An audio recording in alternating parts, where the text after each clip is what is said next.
In your national headlines, a federal judge blocked the Department of Government Efficiency from accessing sensitive personal information. The judge ruled DOJ may not have access to the Department of Education, the Office of Personnel Management, or the Department of the Treasury. In her ruling, the judge says DOJ likely violated the law when gaining access to Social Security numbers, home addresses, bank information, and more. And this all comes as the Trump cabinet is set to meet after nationwide protests about government cuts and tariff increases. Alice Barr reports administration lawyers also will be back in court today for another reason, to defend their controversial moves on immigration.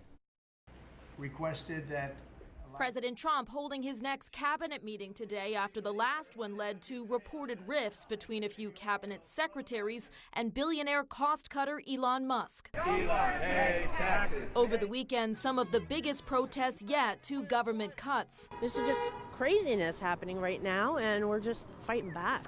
I will yell to the top of my lungs, we the people. Progressive Senator Bernie Sanders and Congresswoman Alexandria Ocasio-Cortez drawing tens of thousands against the Trump team's Washington overhaul. The people of America are going to stand up to Trumpism. Resign! The people say it's time!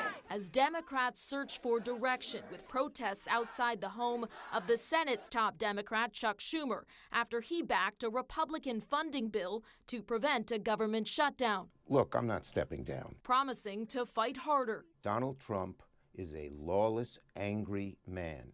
He thinks he should be king. That as the Trump administration is ramping up attacks on judges and lawyers who've stood in the way of the president's agenda, vowing to take a fight to the Supreme Court over the deportations of alleged Venezuelan gang members to El Salvador under a rarely used 1798 law. There are 261 reasons why Americans are safer today, and that's because those people are now in an El Salvador prison. While deporting another group of Venezuelan migrants Sunday, including alleged gang members, directly to Venezuela. We're going to continue to arrest public safety threats and national security threats. After that country's leader agreed to resume taking in its citizens under the threat of more U.S. sanctions.